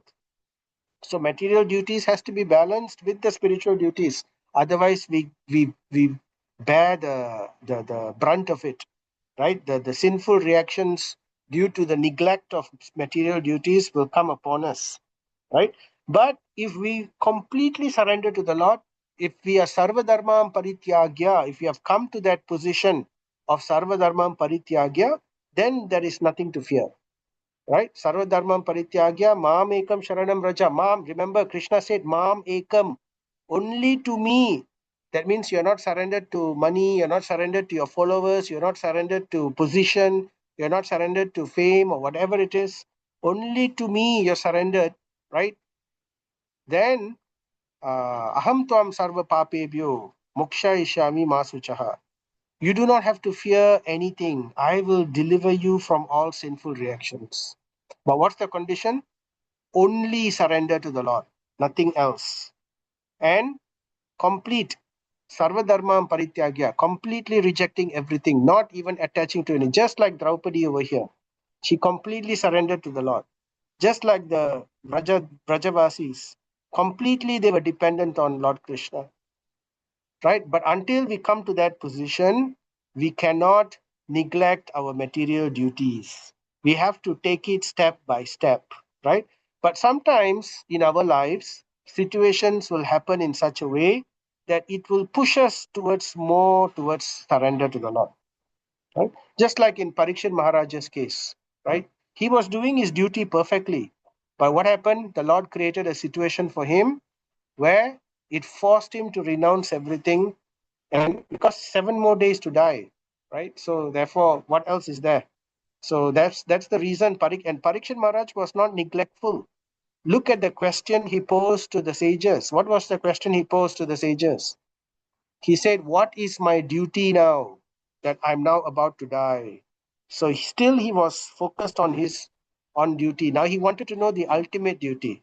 So we have material duties, we have spiritual duties. Material duties, if we neglect, we get sin. Spiritual duties, if we neglect, we are lost. So we cannot neglect spiritual duties on the So anyway, the verse continues, Parikshit Maharaj continues. Otherwise, without being inspired by Lord Krishna in the heart as Paramatma, how is it that you have voluntarily appeared here, though you are moving incognito to the common man, and are not incognito means in disguise. That means nobody knows your glories. You are hidden. Your glories are hidden. People think you are like a madman, right? Uh, though you are moving incognito to the common man and are not visible to us who are mriyamananam, that means on the verge of death. So we are, in other words, he's referring to all people in this world because we are all material, we are all having material vision and we are all on the verge of death in one way or another, right? So we cannot see the glories of this personality because they are hidden, because we do not know. But we can know if we try to know, right? Clues are given in the scriptures. Chaitanya Mahaprabhu has given us ways to identify pure devotees. And at the same time, we should have sincerity in our heart. It takes sincerity to recognize a pure devotee also. So if we are like Duryodhana was never sincere in his heart. He was crooked. So because he was crooked, he could not see the value of pure devotees. He could not appreciate Vidura. He could not appreciate Dronacharya, Bhishma, other than their material purposes. And he definitely could not appreciate Krishna because there was crookedness in his heart. So if we have crookedness in our heart, if we are not sincere, if we are not simple in our heart, in our desires, then we cannot understand, we cannot recognize a pure devotee. At the same time, Chaitanya Mahaprabhu also gives us uh, ideas, gives us clues on how to recognize them, right? Is there in the Chaitanya Charitamrita. We won't go into that today. But anyway, right? So Parikshit Maharaj is saying this, right? He can recognize this personality. He's saying, how can you be here?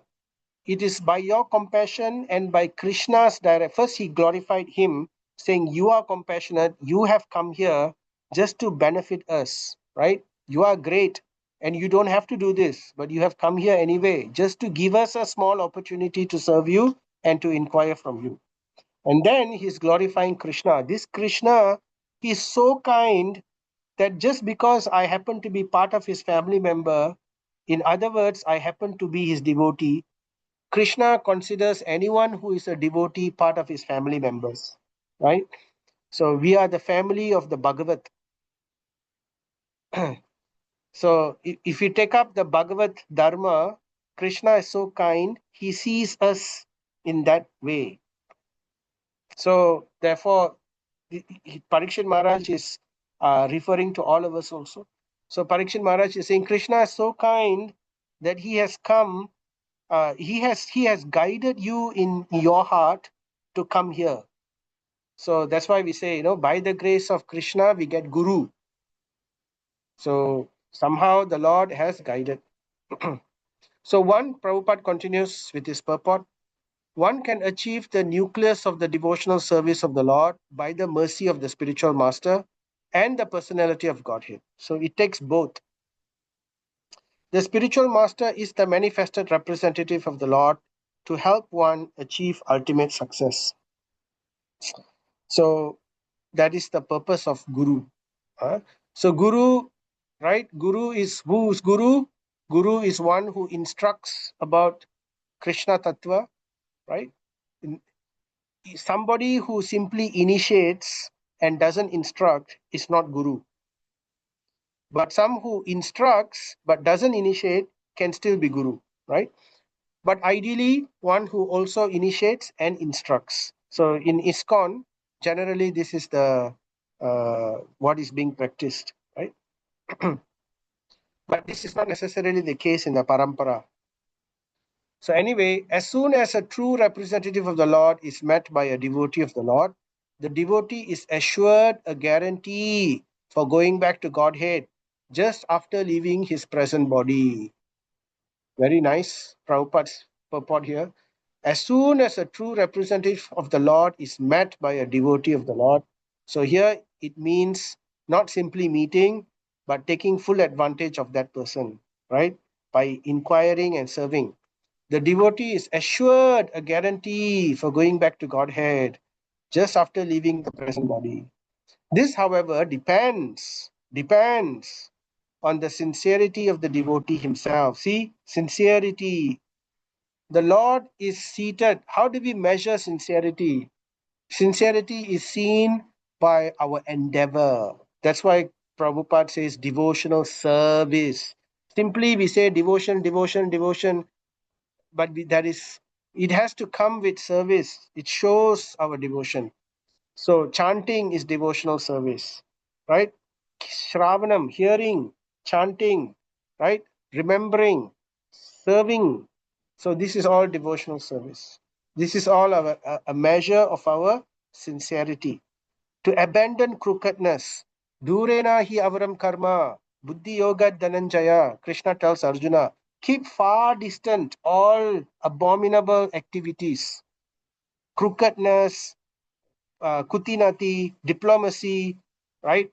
Himsa, harm to another person, bad behavior, all this keep far away, right? So this is also a representative of your sincerity. To Rupa Goswami says in Nectar of Instruction, to do all that which is favorable and to give up all that which is not favorable. That is also a measure of our sincerity, right? But Prabhupada makes it very simple for us. Simply follow four regulative principles very carefully and chant 16 rounds Hare Krishna Mahamantra every day without fail. So that is our instruction. By serving the instruction of Srila Prabhupada in this way, right?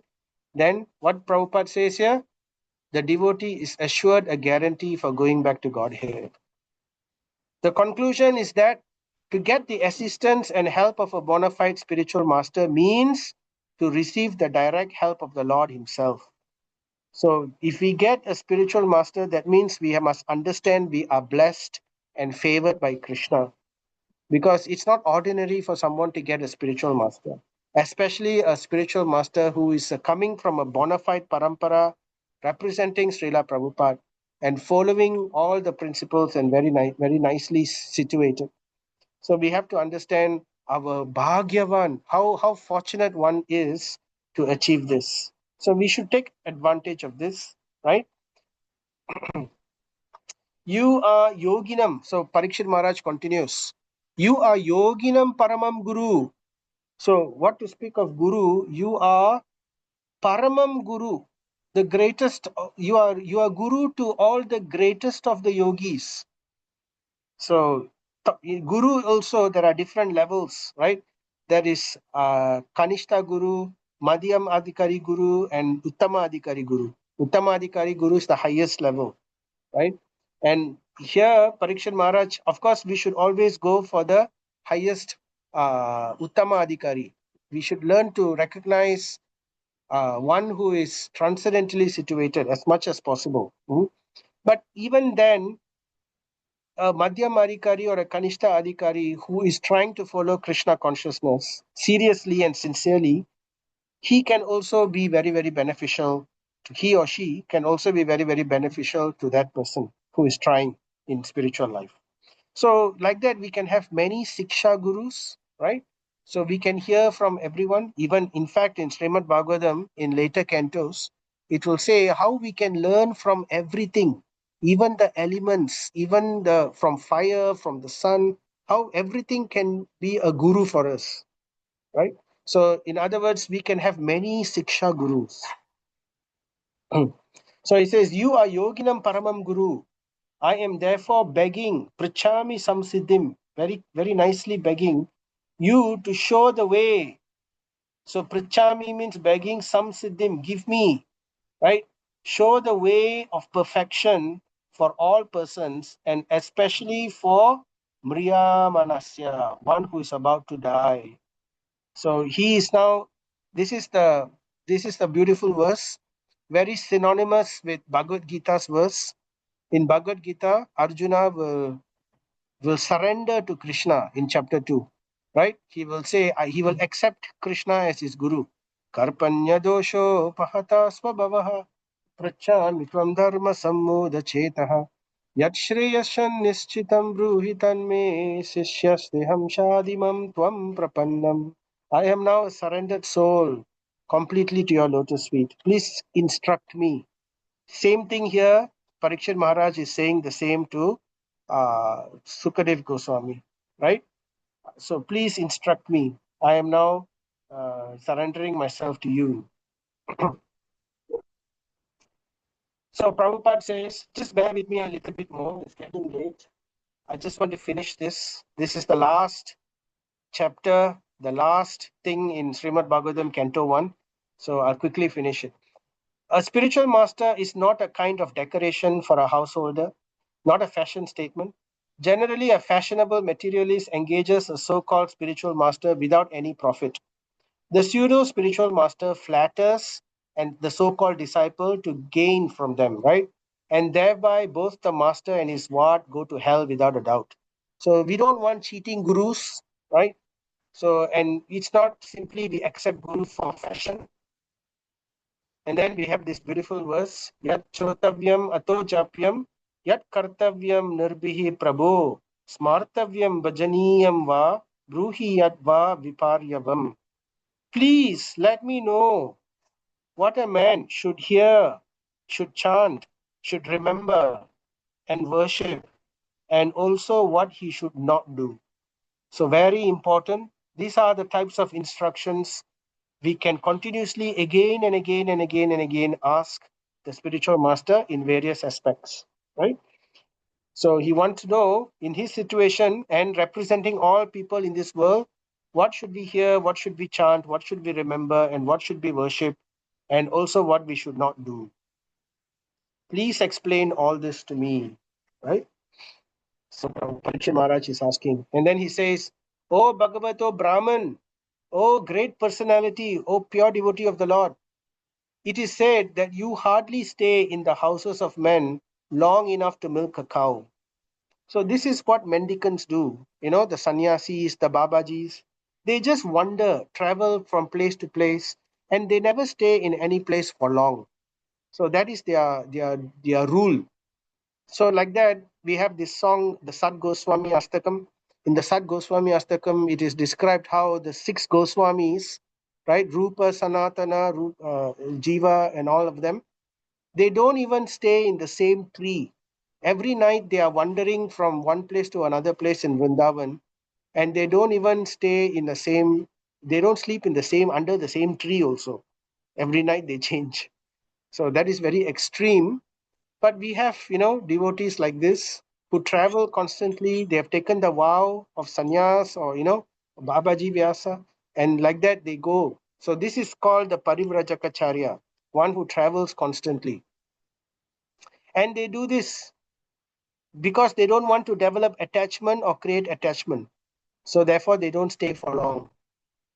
So Prabhupada says it is the duty of householders, therefore, to maintain the saints and sages like the children. So the grahastas have a duty to maintain this kind of personalities, right? And anyway, they won't take a lot also. So we have to, it's our duty. This is the way we can purify our wealth. So the best way actually to purify our wealth, when we give them in charity to the great personalities. Actually, it's not charity, it's for our benefit only. So, but anyway, this is what is recommended. Suta Uvacha. So now Sutta Goswami is concluding. This is the last verse of this chapter and the last verse of Canto 1. Sutta, it's ending by Sutta Goswami concluding this. The king thus spoke and questioned the sage using sweet language. Again, this is highlighted, right? How etiquette should be in behaving with the guru, spiritual master. That's why it is described Sakshat Daritvena Samashta Shastre. The spiritual master, he is respected like God, right? Because he is directly a representative of God. So that kind of relationship, he's not God, but the same type of respect is accorded to him. So that's why we can see the type of reception and the type of, he's treated in that way. But the spiritual master is not attached to it. It's not that he needs it. He can be very renounced. He doesn't need any of these things. But it's part of the etiquette which is required, So this is set by this example. So in this way, Canto 1 ends, right? So this is the last verse. We finished it. We have finished Canto. 72 sessions of Srimad Bhagavatam that we carried out. We started this 2 years ago in May, and now it is July, beginning of July, going to be the end of June. This is end of June. So we took 72 sessions. So it's very nice that many of you, some of you started right from the beginning, and we've been following along the way. And we are very, very grateful to all of you to encourage me in my journey. I actually see this as my journey because by doing this Bhagavatam classes, it's really, really, really, I spend a lot of time going through this myself. This is forcing me to go through this in a very deep manner.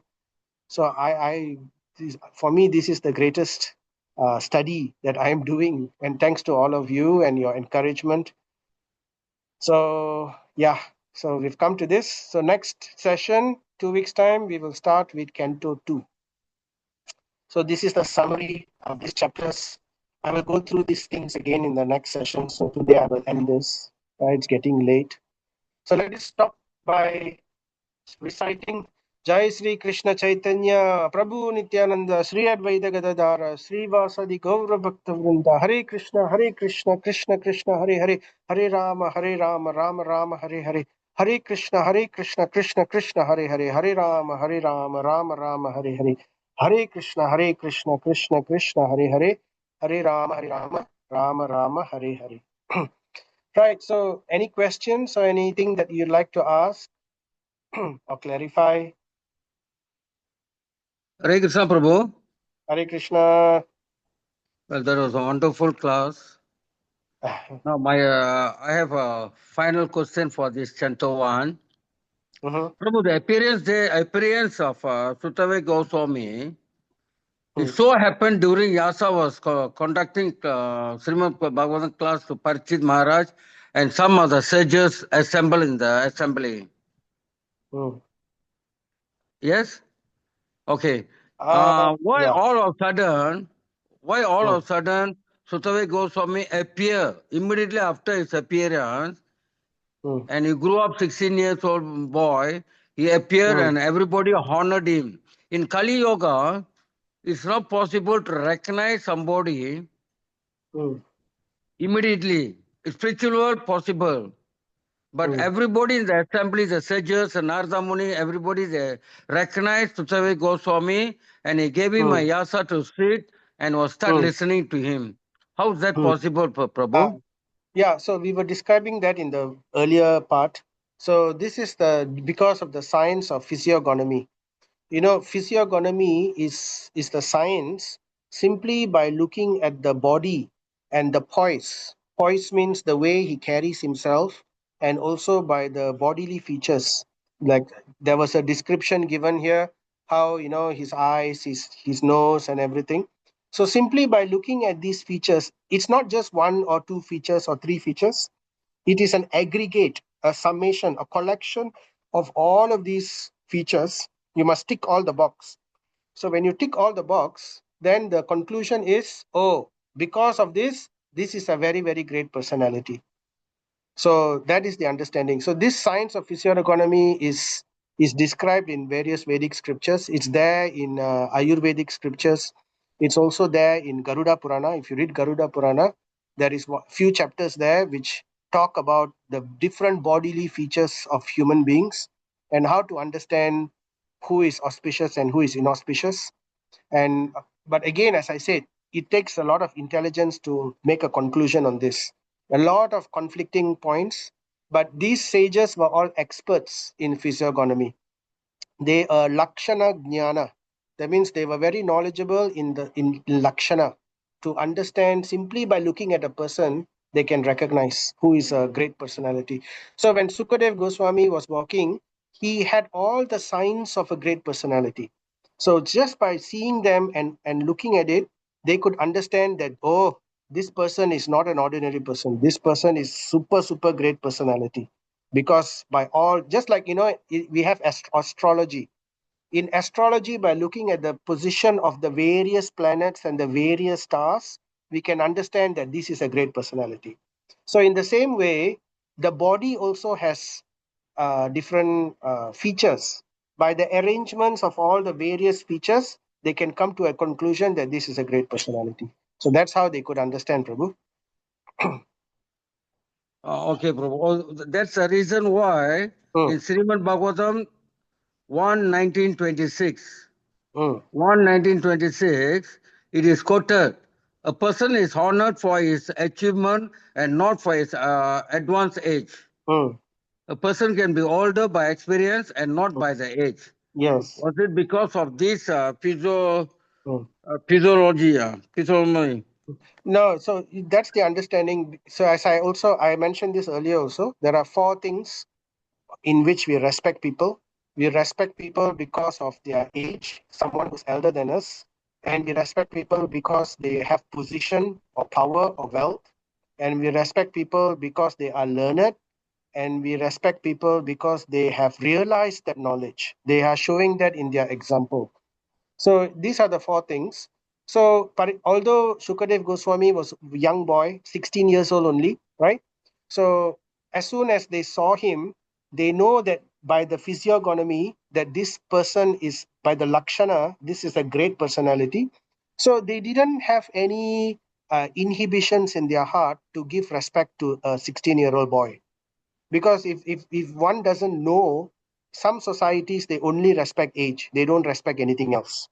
So, but Vedic society is not like that. So that's why they could understand, although he's a very young boy, we can understand he can still be a great personality. So that's why they saw by the Lakshana, and even though they didn't know anything about his background, they didn't want to take any chances. They immediately put him in that position. That's the reason, Prabhu. Okay, Prabhu. Thank you, Prabhu. Thank you. Okay, I understand now. Okay. I'm clear. Thank you. Right. Any other questions or things? Clarifications? Let me see the chat. Okay, anyway, if there are none, so no worries again, as usual. Just put your questions. Don't worry if I don't answer the questions immediately. I will get them. I'll get back to you on that. So happy to receive any questions. Okay, thank you very much. Jai Sri Krishna Chaitanya, Prabhu Nityananda, Sri Advaita Gadadhar, Sri Vasadi. Hare Krishna. Hare Krishna. Thank you for your time. Thank you, Prabhu. Hare Krishna. Prabhu. Hare Krishna, Prabhu. Thank you. Hare Krishna.